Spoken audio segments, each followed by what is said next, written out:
Здравствуйте, уважаемые телезрители! В нашу инициативную группу по увековечению памяти и восстановлению доброго имени жертв политических репрессий в Мордовии вошел начальник Российского имперского союза ордена, кандидат философских наук, доцент кафедры истории и философии Саранской духовной семинарии Дмитрий Алексеевич Сысуев.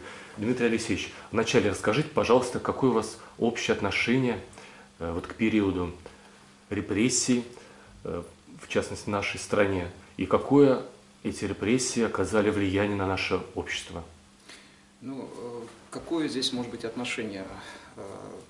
Это отношение, оно вообще складывается от общей оценки того, что происходило в нашей стране, начиная с преступного февральского переворота 1917 года. И, конечно, сталинский режим, сталинская эпоха – это логичное продолжение предшествующего периода. Сталин – это последовательный и такой, скажем, послушный, примерный ученик Ленина. И если некоторые разводят вот эти фигуры и говорят, что Сталин – это некая антитеза Ленина, и что он совершенно иначе начал себя вести в период своего правления и чуть ли не возрождать там какие-то русские национальные традиции, то это все на самом деле ложь, это чистой воды пропаганда. И всегда нужно понимать, что вот тот преступный уголовный режим, который утвердился в нашей стране после особенно Октябрьского переворота 1917 года, он, к сожалению, породил вот те нездоровые явления в нашей жизни, которые четко ассоциируются со сталинским режимом. К сожалению, в современных условиях можно наблюдать тенденцию к некой ресоветизации, к некоему возрождению в определенной части общества современного каких-то чуть ли не панегириков в адрес Иосифа Сталина. И известно, что вот в последнее время, даже вот в течение этого года, в некоторых городах установлены бюсты этому человеку. Вот в марте буквально одобрена инициатива коммунистов в Новосибирске подобного рода. И это производит очень тягостное впечатление. Это говорит о том, что наше общество, к сожалению, вот по прошествии практически 30 лет, после формального падения коммунистического режима, все еще до конца не очистилось. Мы все еще не выдавили из себя вот ту рабскую психологию, которая была вбита в сознание русского человека на протяжении 20-х, 30-х, 40-х годов. Я вот иной раз думаю, сколько же нам еще необходимо понести жертв, чтобы мы наконец-то правильно оценили вот то, что случилось с нашим Отечеством в то время. Поэтому для меня однозначно это эпоха, одна из страшнейших эпох в истории нашей страны. Это эпоха подавления нашего национального достоинства, нашей культуры. Это эпоха, когда произошло во многом перерождение русского человека и взращивание того, что большевики называли советским человеком, вот так называемый homo sovieticus. Это не есть просто фигура речи, это на самом деле то, что им удалось породить. Вот те так называемые достижения сталинского периода, ведь они во многом достигнуты благодаря тем людям, которые были воспитаны и сформировались еще в прежней исторической России. Именно на их плечах многое было достигнуто, и в том числе и в освоении космоса, и в победе, так сказать, одержанной в период войны. И так называемая советская наука, это все научные школы дореволюционные. И ведь посмотрите, вот там говорят о каких-то сталинских высотках, но ведь высотное строение началось еще при государе Николае Александровиче. И первые дома вот такого рода были построены в Москве и в ряде других городов еще в императорской России. Много из тех достижений, которые на самом деле часто вот представители левой, так сказать, оппозиции приписывают именно Сталину или советскому режиму, все это начиналось и во многом было заложено еще в период царской России. Сейчас публикуется масса объективных, серьезных исторических исследований на эту тему. И вот с учетом этого все больше как-то посещает вот некое недоумение, да, почему же вот люди все это игнорируют, да, пропускают мимо ушей, мимо своих глаз, а вот то, что было насильно, так сказать, вдолблено вот в эти 30-е, 40-е годы, оно все еще остается в сознании. И несмотря на то, что многие претерпели и гонения, да, и прошли даже через лагеря, я знаю случаи, когда люди, пройдя через это, все еще, так сказать, с каким-то пиететом относились вот к фигуре того же Сталина. Вот, это не единичные случаи, кстати говоря, это вот какое-то, повторяю, некое внутреннее духовное перерождение людей. И это очень печалит на самом деле. Но для меня эта эпоха, она однозначно оценивается как негативная, как период, который действительно представлял серьезную угрозу для русского человека. Вот.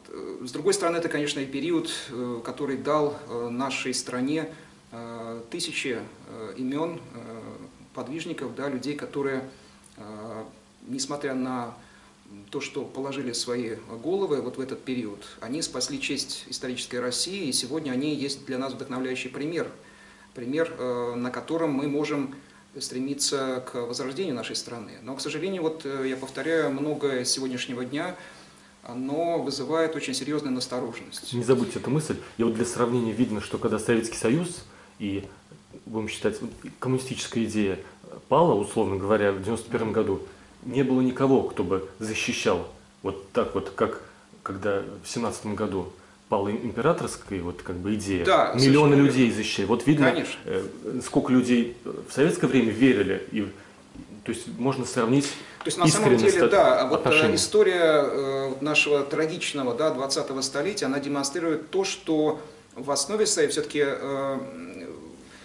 русские люди, вот я понимаю, все-таки русский человек — это человек, укорененный в традиции, это прежде всего православный человек, да, несущий в себе вот эти ценности, потому что 20-е, 30-е, 40-е годы, они прошли под знаком истребления этих людей, под разным, так сказать, видом. И прямые репрессии, да, и в условиях той же советско-германской войны, да, когда абсолютно, так сказать, не считаясь с воинскими знаниями, опытом, да, клали многие тысячи людей просто так, да, вот в угоду каким-то, опять же, советским, так сказать, идеям.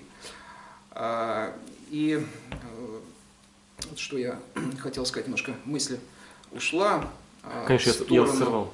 А вот вы говорите в угоду советских идей, когда к 1 мая нужно было завоевать какую-то высоту, да, и ради этого сотни тысяч глав семей уничтожали, лишь бы выполнить вот такой коммунистический ритуал. Да. Так вот, я вспомнил. Значит, действительно, вот этот советский режим, он не был поддержан основной все-таки массой. И мы видим это и на примере той же войны, когда тысячи людей с оружием в руках боролись против этого режима. Да. Это не есть, так сказать, что-то новое, что я сейчас говорю. Из них власовцев только 20%, а остальные...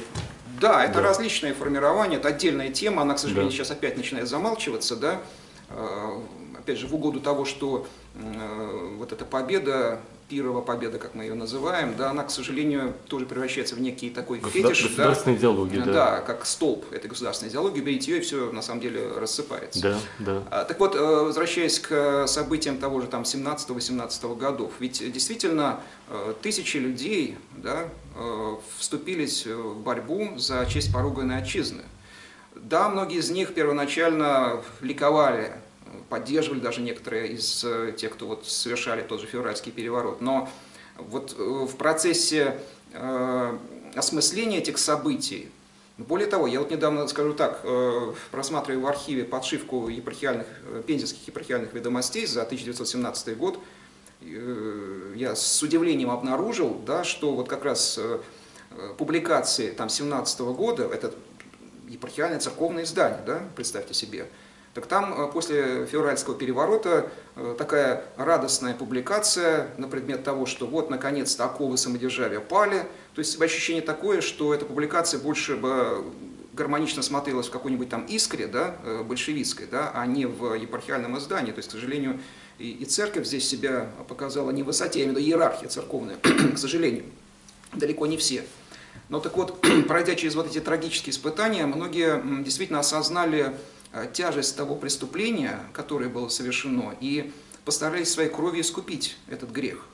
И поэтому мы видим, сколь массовым было действительно белое движение. К сожалению, может быть, многое часть того же офицерства первоначально проигнорировала и проявила такую позицию хороняческую в этих условиях, но вот молодежь, особенно русская, она активно включилась в эту борьбу. И вот в этом году мы отмечаем столетие подвига русских людей, представителей северо-западной армии, генерала Юденича, которые буквально вот уже видны были улицы Санкт-Петербурга, и чуть было не была освобождена столица Российской империи. Вот. К сожалению, это, причем многократно уступающая в числе белая армия, вот смогла это действительно героический подвиг совершить. К сожалению, не удалось на тот момент это сделать, и в этом смысле они оставили для нас вот этот важный завет к тому, чтобы мы продолжали работать на дело возрождения подлинного в нашей России. А это подлинное возрождение, оно невозможно без очищения нашей страны от рудиментов вот этой советской коммунистической идеологии. Вот та инициатива очень важная и положительная, с которой вы выступаете, она входит вот в некое противоречие с тем, что нас окружает, к сожалению. Поэтому, да, разумеется, мы можем повесить доски, да, мы можем установить памятные знаки, посвященные жертвам сталинских репрессий, и это необходимо делать. Но если мы не уберем с тех же улиц названия, да, прославляющие цареубийц, прославляющие как раз организаторов вот этого террора, в который была погружена наша страна. Ведь на самом деле нельзя объективно судить о том, что происходило в те же 20-30-е годы, если мы будем судить только по советским кинофильмам, которые нам преподносят радужную, так сказать, жизнь, да, светлую, и при этом будем игнорировать то, что происходило в концлагерях, которые были устроены по всей стране. И вся страна, она была, фактически была превращена в некий общий концлагерь.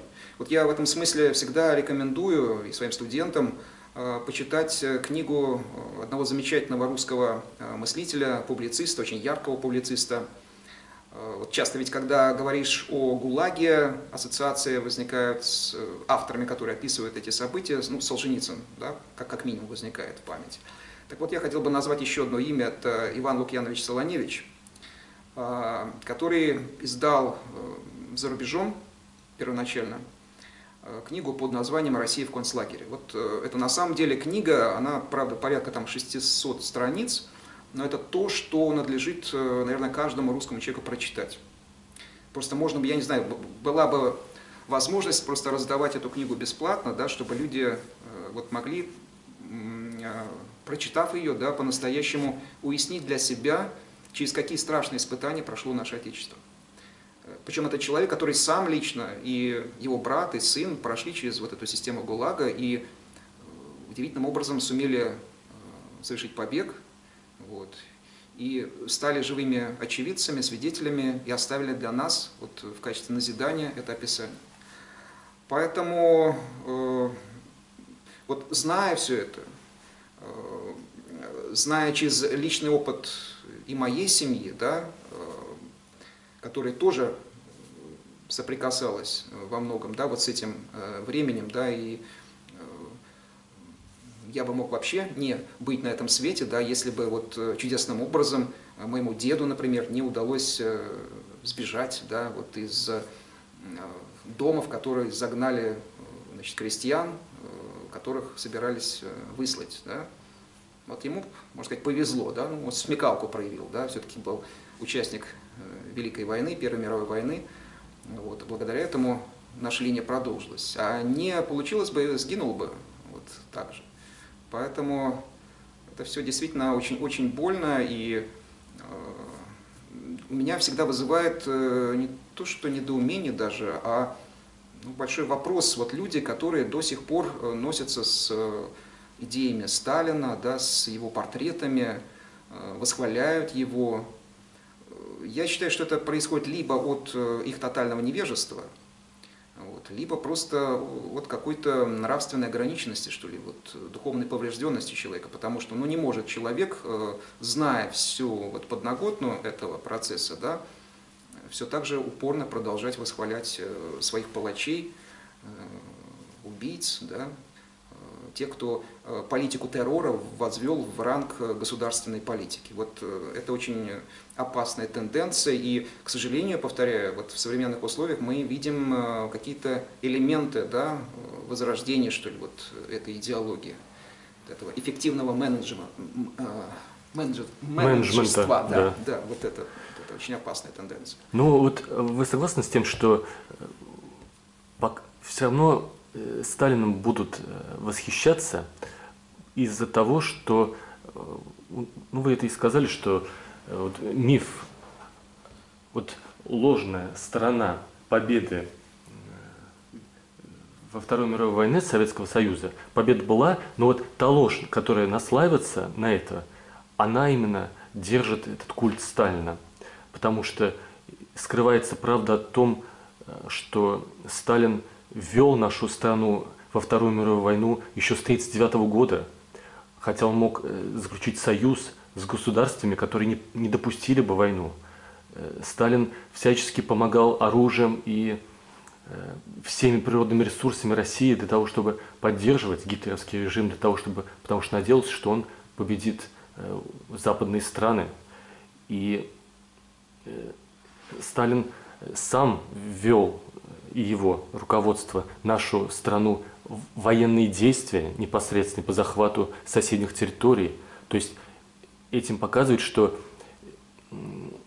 нельзя сказать, что Сталин спас нас от войны, он ввел нас в эту войну, он помогал тому, кто на нас напал, он сделал такое руководство военное и все его административное руководство, оно было максимально неэффективное, оно действовало с огромными потерями. Он даже во время войны не отказался от этой своей дремучей коммунистического подхода к экономике, который, ну, это неэффективный подход.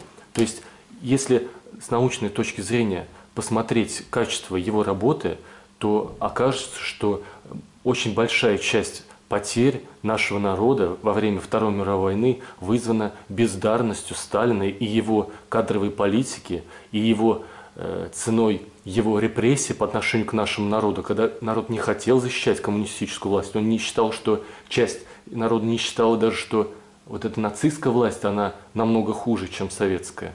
Может быть, вы в чем-то не согласны? Я абсолютно согласен с вашими утверждениями, да, вот с этой характеристикой, потому что действительно Сталин ответственен за развязывание Второй мировой войны, это абсолютно точно. Эта идея мировой революции, она к тому времени никуда не исчезла. Экспорт революции, да, они надеялись. Единственное, что Гитлер просто упредил, скажем так, эту ситуацию. Даже посмотрите тот факт, что в прошлом, да, ни одна из войн, которые вела историческая Россия, не знала не то, что там небольшого какого-то, да, но столь массового перехода на сторону врага, не было такого, да, чтобы формировались целые части, соединения, да, которые... Это до какой степени нужно довести свой народ, чтобы врагов, да, встречали с хлебом солью. Да. Это же не просто выдумки пропаганды нацистской, да, это реальные факты. Мне довелось, слава богу, общаться с живыми участниками тех событий. Один из них мне рассказывал, что там чуть ли не танковое соединение, да, было готово перейти на сторону немцев, участвовать вместе с ними в бою. Вот. Другое дело, что немцы, понятное дело, преследовали свои интересы. Но вначале была вот некая иллюзия и надежда на то, что вот этот внешний таран сможет пробить вот эту брешь, и русские национальные силы смогут соорганизоваться и составить некую третью силу.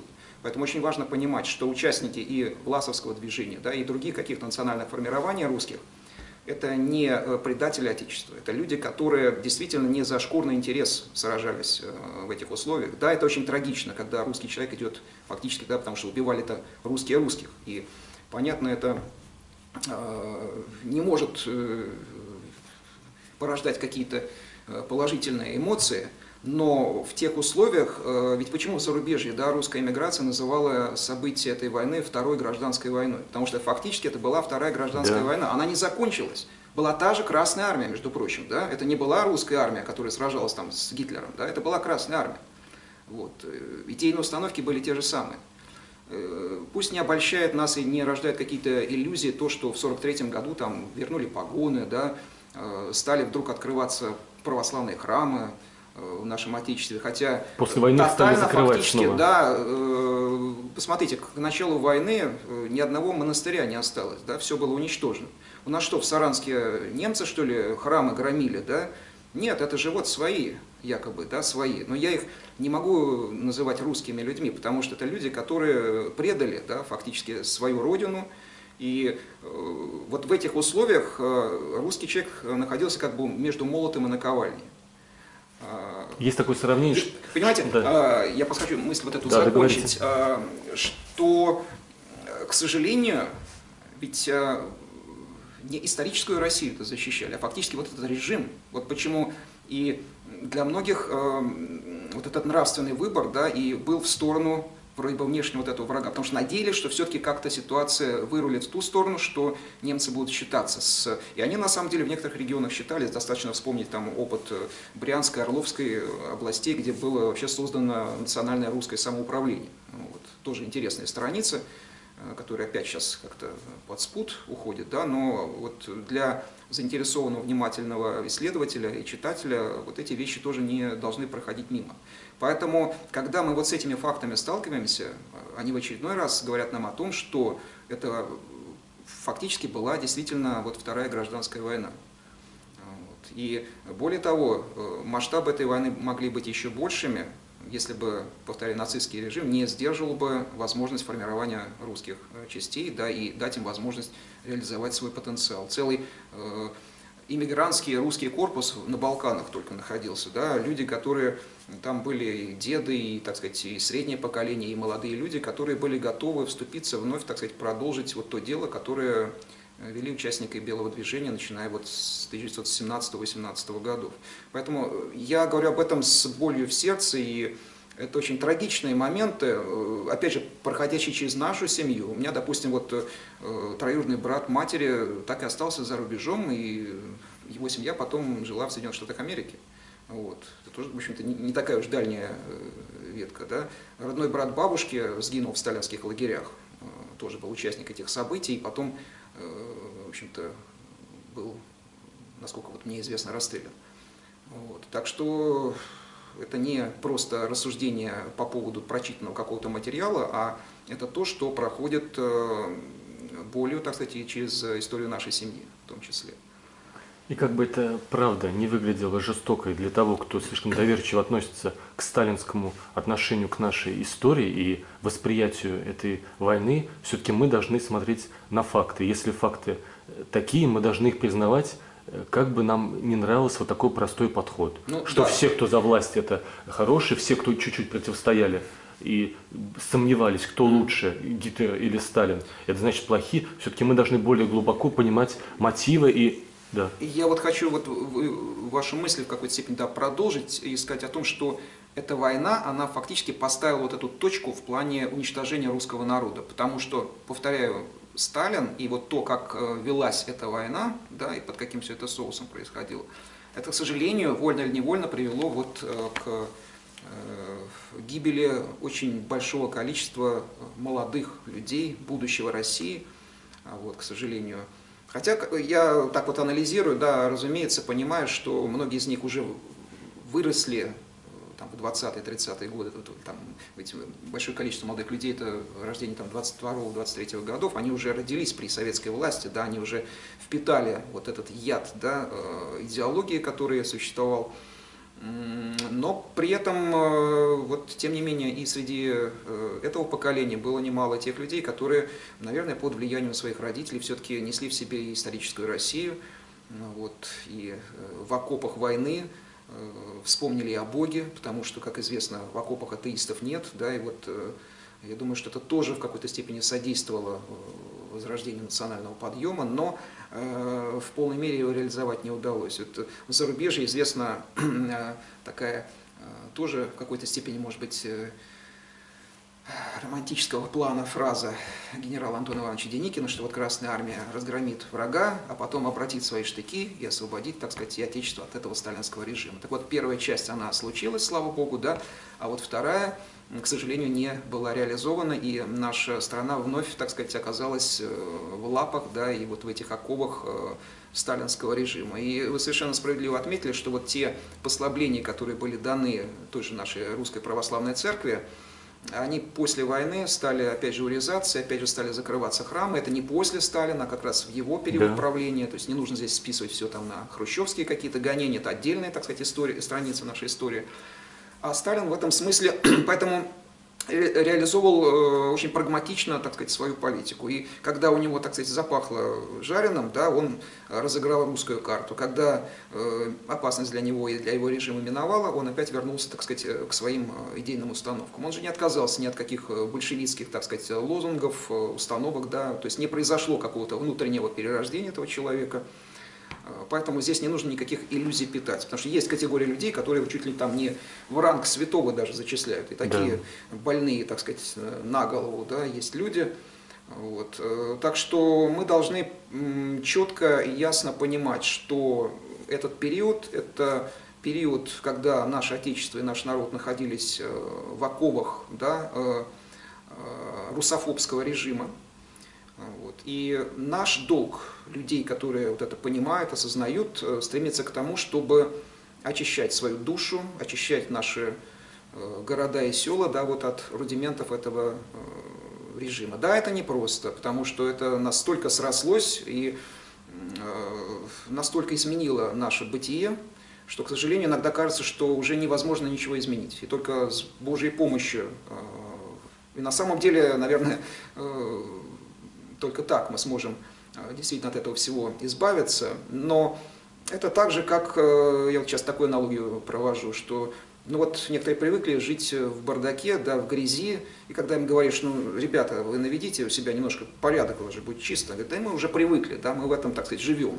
Это вот то же самое, как и когда говоришь, ну давайте мы вернем исторические названия улиц, допустим, Саранска. Нет, нас устраивает то, что вот мы с чем, так сказать, родились и выросли. Но, ребята, это же имена тех людей, которые уничтожали ваших дедов, отцов, да, вашу веру. Значит, для людей эти понятия веры, родины, исторической, да, они приобрели некую деформацию.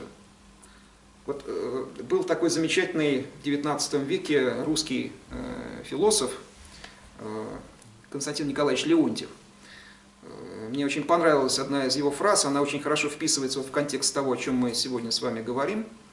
Он сказал так, что «я пойду против России, если Россия пойдет против Христа». Вот идея русского патриотизма, она зиждилась всегда на духовных основаниях.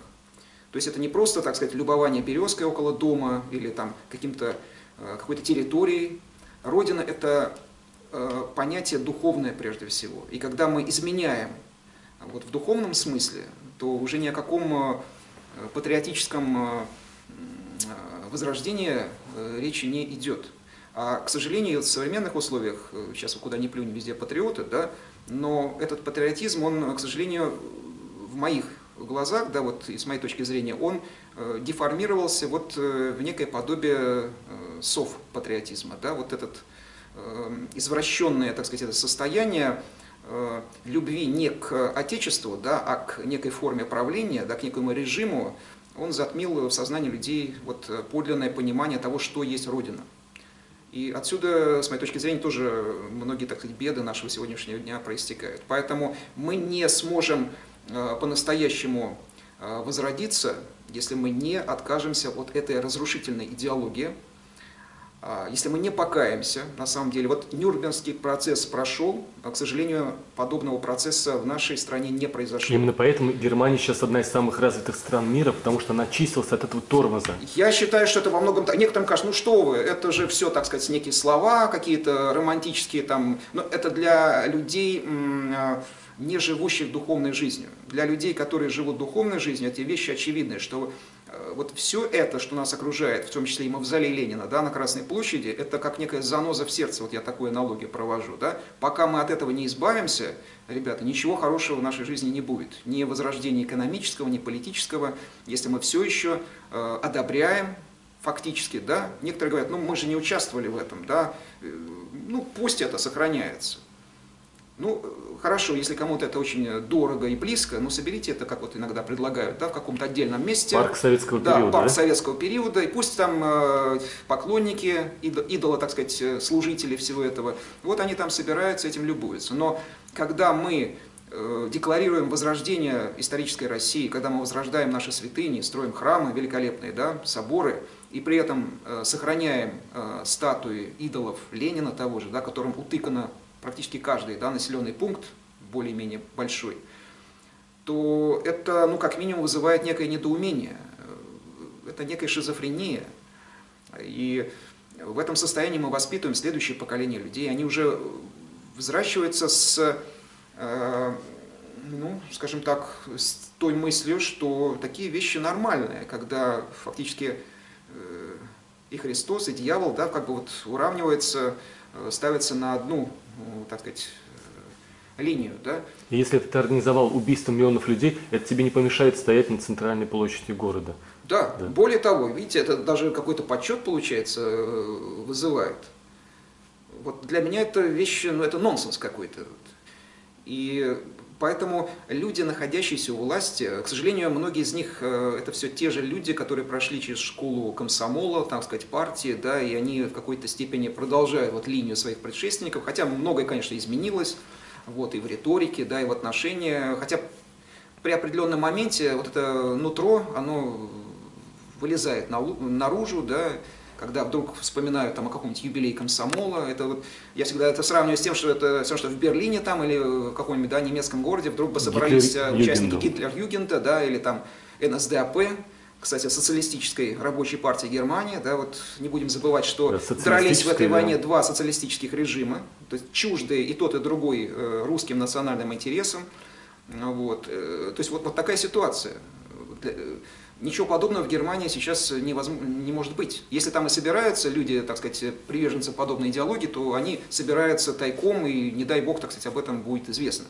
У нас же это открыто, у нас же на это тратятся средства государственные, да, для того, чтобы широко отметить вот такие мероприятия. Это показатель того, что мы еще очень далеки.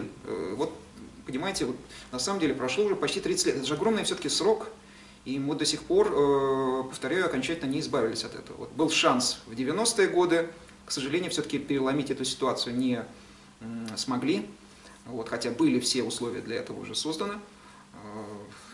Но я никогда не, как вам сказать, не падаю духом, да, я не пребываю в каком-то пессимизме. Я, безусловно, верю, что рано или поздно все-таки наступит тот час, когда большинство, критическая масса нашего народа все-таки найдет в себе силы к тому, чтобы вот это самоочищение осуществить. Только с этим можно жить, я думаю, вот с этой надеждой. Вот иначе это было вообще просто тягостная вещь. Чтобы, во-первых, скажу, что я лично считаю, что как экономист, что основные так называемые, не так называемые, вернее, те прогрессивные права, которые были даны, там, свободу совести, слова, печати, митингов, выезда за границу, нет государственного монополии, они были даны в конце 80-х годов, предпринимательские все свободы. А в 90-х годах уже был постепенный отбор одного за другим прав. Я лично считаю, что вот 90-е годы это были большевистские реформы, потому что был массовый отъем, передел собственности, лишение прав, сначала там 93-й год, там, политические права, конкуренция, потом и права на свободу слова, массовое убийство журналистов и оппозиционных деятелей, и предпринимательские права, вот последние 15 лет. То есть большевизм тот же самый, который называл себя либералами, хотя либерализм не имел отношения. Я хочу сказать, что здесь опять можно говорить о какой-то очередной мимикрии такой, да, вот большевистского режима. Ведь да, и в годы Второй мировой войны то же самое фактически произошло, да? Да. И здесь тоже, чувствуя наступление конца, потому что в конце 80-х, в начале 90-х годов, большая часть людей, вот вы сами вначале сказали, что не поддержали этот режим, да, никто не выступил на его защиту. Не было вот той гражданской войны вот в том виде, как мы ее имели в прошлом. Ну, дай бог, вернее, слава богу, что ничего подобного не произошло. Но, с другой стороны, это показатель отношения, что вот эта идеология сама по себе ни у кого не вызывала какого-то желания, да, драться и тем более полагать свою жизнь за это дело. Но в результате всего этого, опять же, вот этот режим сумел так организовать ситуацию, да, что, опять же, в собственных интересах удержания власти, да, изменились некие вывески, и очень многое в нашей жизни, к сожалению, вроде бы внешне предрасположено к тому, чтобы возрождать традиции исторической России, на самом деле является вот некими такими обманками какими-то, да, за которыми, к сожалению, вот нет национального духа. То есть вроде бы внешне есть, да, называется так, как называлось прежде, но люди, которые составляют эти организации или структуры, они совершенно на другие ценности ориентированы в жизни. Вот отсюда и удивительный феномен там, не знаю, красного казачества, например, да, если мы возьмем, да, и в этой среде тоже есть немало поклонников, идолопоклонников Сталина, кстати говоря. При том, что в советские годы был организован геноцид казачества, да, и именно в период той же советско-германской войны наиболее массовыми, так сказать, воинскими соединениями, которые дрались за историческую Россию, были именно казаки. Вот, это люди, которые исторически всегда защищали свое отечество, да, это люди, которые строили Россию. Поэтому вот масса аргументов на самом деле возникает, которые на самом деле нечем крыть вот, поборникам сталинизма. Дмитрий Алексеевич, боюсь, лопну от накопившихся мыслей. Вот, чтобы окончательно навлечь на нас гнев людей, которые не хотят, как сказать, избавляться от стереотипов по поводу истории, а нужно все-таки, я считаю, переходить на, как сказать, архивно подкрепленное, научно обоснованное отношение к истории, а на том, как мы привыкли заблуждаться по поводу истории. Вот. Можно еще вспомнить по поводу, вы о казаках говорили, вот у нас были за время вообще советского периода десятки репрессированных народов, и в том числе во время Второй мировой войны были тоже несколько десятков даже репрессированных народов, которых сталинская власть обвиняла в том, что среди них якобы повышенный процент перехода на сторону Германии, и в том числе там и чеченцы, и другие из-за этого пострадали, где людей тотально выселяли, и в поездах гибли люди, и их потом отмечали, их количество. Ну, это, в общем, известная информация, люди могут прочитать, но наибольшее число людей было перешедшее на сторону среди вот русских, как это не обидно. Нельзя же сказать, что из-за этого нужно весь русский народ было выселить во время Второй. Это неправильный подход. Это не обидно, да? Это все-таки, я говорю, это люди, которые совершили, поступок героический. Да, вот именно. Не случайно пару лет назад, если не ошибаюсь, Синод Русской зарубежной церкви вот специально издал послание по поводу участников Власовского движения, где однозначно говорится о том, что это люди герои, а никакие не предатели. Вот, это очень для людей, воспитанных вот в советской идеологии, эти вещи звучат раздражающе, да, и вообще удивительно, может быть, да. Но если мы, повторяю, будем оценивать происходящее с точки зрения вот всего массива русской истории, с точки зрения вот исторической России, тогда мы понимаем, чем они руководствовались, да. Разумеется, в любом деле были какие-то и нездоровые элементы, да, были, естественно, люди, которые шкуру свою спасали, но в основе своей, вот настоящий в таком проценте, патриотизм, да, был. Разумеется, да, это все развивалось под флагом именно русского патриотизма. Другой вопрос, повторяю, это вот понятно, что нацисты не были заинтересованы в создании сильной великой России, да, и они не выступали в качестве союзников исторической России, они решали свои цели и задачи, но у определенной части русской миграции была надежда, что в этих условиях удастся создать некую третью силу, потому что Германии физически невозможно было подчинить такое огромное пространство, которое имела Россия. Вот. Это, я повторяю, мы немножко, так сказать, уходим вот в тему, да, хотя очень, очень болезненную, да, вот немножко от главной темы, но она очень четко сопряжена с ней, да, и многие моменты, они Фундамент, я более считаю. ясны, да, на примере вот этих событий, действительно. И вот опять же обидно, что есть замечательный историк, наш современник, который написал несколько книг о Власове, Александров. Да, И да. ему, он, кстати, тоже монархист, да, и Да. активный, вот, активную позицию занимает. Ему запретили ее как бы воспринимать как для защиты диссертации или Нет, для он публикации. защитил, нет, я Защитил? должен сказать, что он защитил Потом пересмотрели. подавляющим большинством голосов, ему была присвоена степень доктора наук. Профессионалов, Да, ученых, да, профессионалов, но потом под давлением Министерства там, не знаю, культуры, вот, значит, эта степень была отобрана. Вот.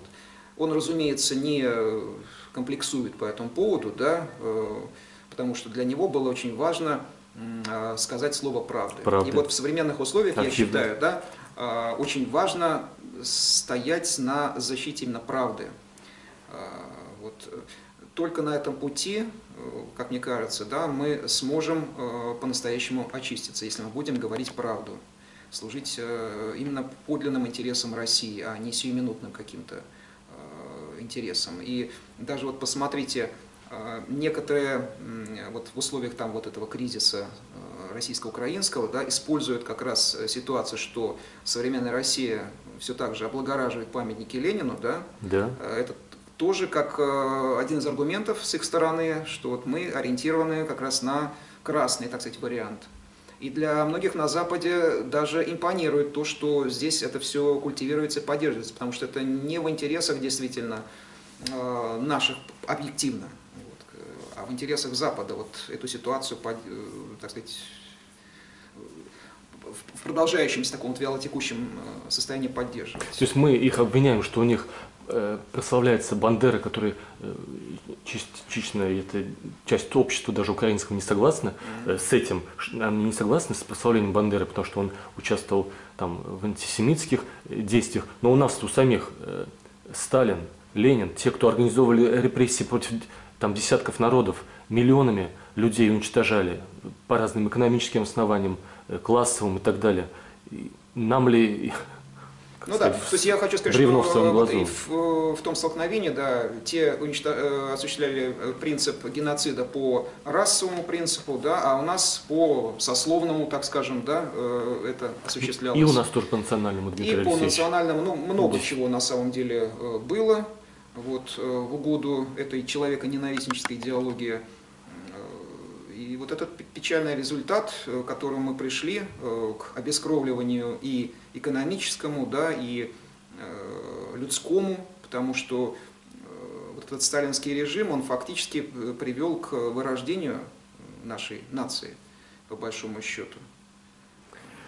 Во второй... Я бы сказал так, что ведь те, опять же, вот возвращаясь к достижениям, эти достижения во многом базируются на некоем мародерстве, что ли, на использовании и эксплуатации того потенциала, который был наработан еще в дореволюционное время. Да. Вот. Причем вот я хочу сказать, что некоторые